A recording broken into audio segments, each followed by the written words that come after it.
दुख सुख दुख जीवनर दुई आखि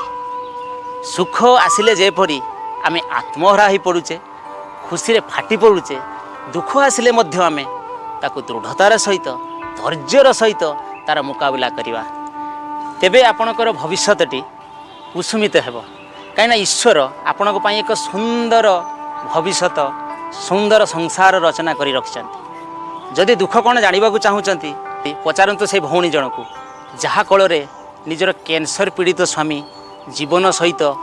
मरण सहित लड़ाई करुच्ची दुनियाटा केते अंधकार ताकू ही पचारतु जहाँ को भगवान आखि देना बा जहाँ आखि छड़े नहीं ए दुनिया रे चलवा केते कष्ट ताकू पचारतु जहाँ को भगवान गोड़ देना भगवान हाथ देना ए दुनिया रे बंचवा हेले सुख आ दुख को दुई आखि करी बंचतु तेबे संसार सब आपण आलोकित रहिबो ए संसार सब आप खुशीमती रहिबो आपण ये जीवन केबे अंधकार हेबो नाही। नमस्कार, जय जगन्नाथ।